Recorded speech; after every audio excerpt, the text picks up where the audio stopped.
मैंने इस मामले के बारे में पहले ही 1 वर्ष का विचार कर लिया है। तब हम यहीं रहेंगे, हम चैन से जिएंगे। ये एक पिता और पुत्र या पुत्र और पुत्री की तरह है।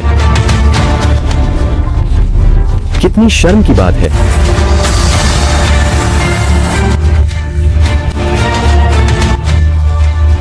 उनके हृदय में आभासी अपराध बहुत अधिक है।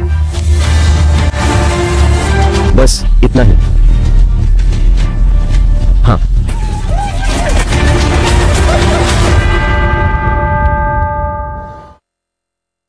एक दिन जिम कैट से कहता है कि वह काम पर न जाए, लेकिन उसने समझाया कि उसे काम पर जाना होगा, घर पर नहीं रह सकती।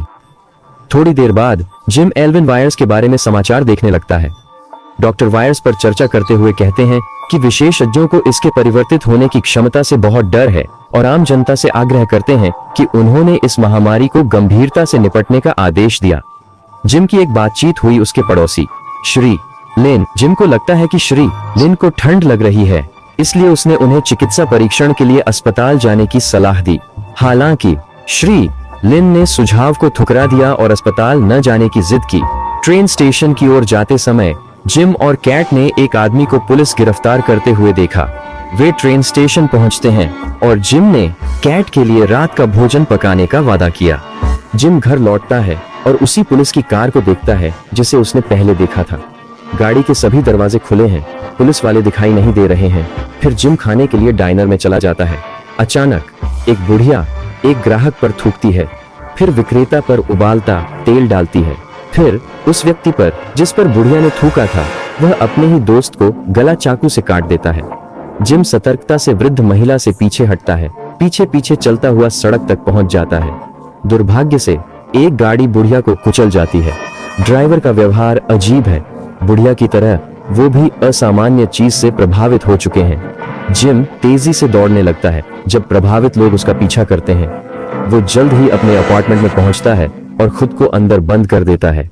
वह टेलीविजन चालू करता है। सभी चैनल वही चेतावनी दिखा रहे हैं सिवाय एक चैनल के जो कार्टून दिखा रहा है। वह अपनी प्रेमिका को जल्दी से संदेश भेजता है, पूछता है कि वह कहाँ है। अपने फोन पे लगे बालकनी से कोई धीरे धीरे आता है। वो अंततः घुसपैठिए को समझता है और तेजी से घूमता है। संक्रमित मिस्टर लेन बगीचे के कैंची से जिम को वार करता है। जिम ब्लेड को पकड़ता है, लेकिन जिम की 2 उंगलियां मिस्टर लेन काट देता है। जिम उसे दूर धकेलता है। मिस्टर लेन जिम की एक उंगली थोक देता है तो जिम उसे टोस्टर से मारता है। जिम फोन लेता है और बाहर निकल जाता है क्योंकि मिस्टर लेन उठता है। जिम एक छोटे कपड़े से घायल हाथ बांधता है जो मोटरसाइकिल पर मिलता है। अंततः वो मोटरसाइकिल पर पहुंचता है और शांत इंजन शुरू की कोशिश करता है, लेकिन संक्रमित व्यक्ति हैं, इसलिए उसे तेज गति से जाना पड़ता है।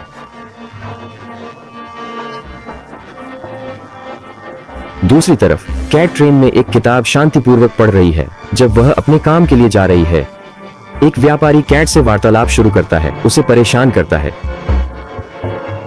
तो वह मॉली नामक दूसरे यात्री को अपनी सीट देती है, व्यापारी से दूर होती है। अचानक एक संक्रमित यात्री ट्रेन में चढ़ता है, लोगों पर चाकू से हमला करता है। अंततः अन्य यात्री संक्रमित व्यक्ति को काबू करते हैं। फिर एक अन्य संक्रमित चाकू से संक्रमित करना शुरू करता है।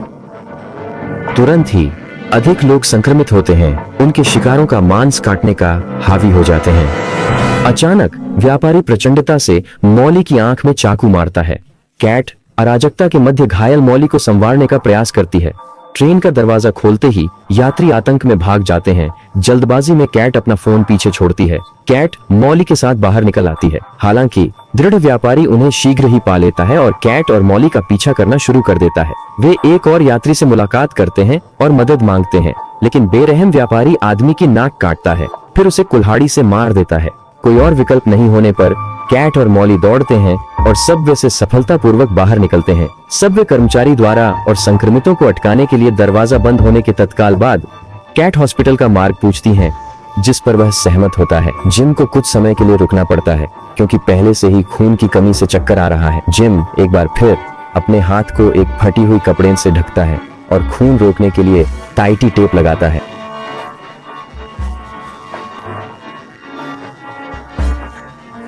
खून रोकने के लिए सुरक्षित रूप से वह सड़क के किनारे एक दरांती उठाता है। अस्पताल में पुलिस वाला उन्हें अंदर जाने देता है और नर्स तुरंत घायल मरीज का उपचार करती है। केट मेट्रो कर्मचारी के साथ प्रतीक्षा क्षेत्र में वापस आती है।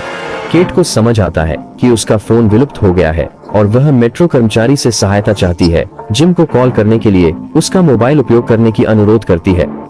तभी ताइवान के राष्ट्रपति जनता को संबोधित करते हैं और अपनी खुद की मुसीबत के बारे में बयान जारी करते हैं। जनरल महत्वपूर्णता देते हैं कि वे एक संक्रामक बीमारी से जूझ रहे हैं जो सामान्य व्यक्तियों को हिंसक और आक्रामक बना सकती है।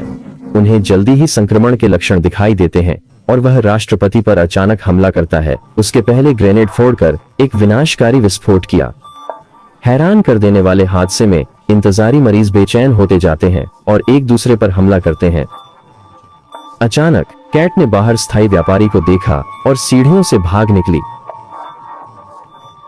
दुखद, व्यापारी ने पुलिस अधिकारी को कुल्हाड़ी से मारा। अस्पताल में हलचल मचाई। शीघ्र ही और अधिक संक्रमित लोग आते हैं और मरीजों पर हमला करते हैं, कठिनाई उत्पन्न करते हैं। दूसरी तरफ जिम अंततः कैट से उपयोगी कर्मचारी के फोन का संदेश प्राप्त करता है। संदेश में वह बताती है कि उसका फोन खो गया और बताती है कि वह टीयू अस्पताल में है। जवाब देते ही जिम उसे तुरंत कॉल करता है और बताता है कि वह अस्पताल की ओर जा रहा है। जिम ने कैट को सुरक्षित स्थान की तलाश करने के लिए कहा। हालांकि वे बात कर रहे थे, उसे भी संक्रमण के लक्षण दिखाई दिए। फिर भी जिम ने अपने आप को संभाला और कैट को सुनिश्चित किया कि वह उसके पास अस्पताल पहुंच जाएगा। बीच में कैट को दो इन्फेक्टेड और पीछा करने वाले क्रूर व्यापारी से बचने के लिए जल्दी से भागना पड़ जाता है और गलियारे के दरवाजे बंद कर देती है। हालांकि व्यापारी बंद दरवाजों को तोड़ ढाल लेता है और कैट का पीछा करता है। कैट छिप जाती है और पीछे से अचानक हमला कर देती है। उसके सिर पर वार कर धमकी खत्म कर देती है। फिर एक व्यक्ति नामक डॉक्टर वांग के पास का एक मौका खोलता है। कैट तुरंत जंप करती है। वह अपने बगल के प्रसूति वार्ड को खोलता है। वह कमरे में तेजी से घुस पीछा करने वाले इन्फेक्टेड मरीजों को एक कदम आगे रखती है। प्रसूति वार्ड के अंदर वांग केट पर बंदूक तानता है और उसे खुदकुशी हथकड़ी शॉवर पाइप से बांधने का आदेश देता है। वह शॉवर खोलते हैं और कैट को बताते हैं कि उससे बहने वाला तरल एक कीमियाओं का संयोजन है। फिर वह कहते हैं कि कैट एहतियातन कपड़े उतारे, यही सुनिश्चित करने के लिए कि वह संक्रमित नहीं है। कुछ ही विकल्पों के साथ कैट अपने कपड़े उतारना शुरू कर देती है, फोन को छुपाने की कोशिश करते हुए। वो फिर नहाने लगती है और वो ठंडा केमिकल का पानी उसकी त्वचा से छूने पर चीखने से रोक नहीं पाती। बीच में जिम अस्पताल पहुंचता है। वो कट की हथकड़ियां खोलता है। वो अपनी 3D प्रिंटेड बंदूक से डराने के लिए माफी मांगता है। वो कट को बताता है कि वह एल्विन वायरस के बारे में जनता को जागरूक करने की कोशिश कर रहा था। दुख की बात है कि अब डॉक्टरों पर भरोसा नहीं है और उसकी चेतावनियों को नहीं माना जा रहा है।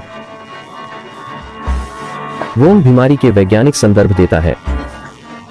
वो कहता है, रोगियों को अपने कामों का बुरा होना ज्ञात हो सकता है, पर वायरस की तीव्रता उन्हें विरोध करने से रोकती है।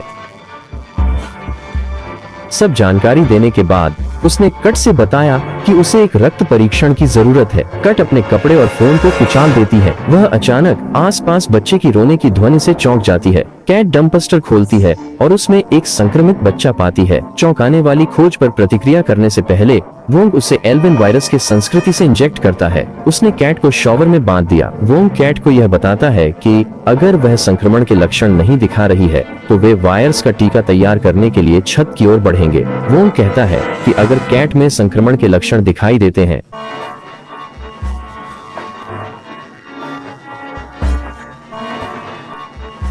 कैट के पास मेट्रो कर्मी का फोन अभी भी है और वह देखती है कि उसमें पासकोड लगा हुआ है। वोंग मानता है कि उसने 8 शिशुओं को वायरस के साथ इंजेक्ट किया है।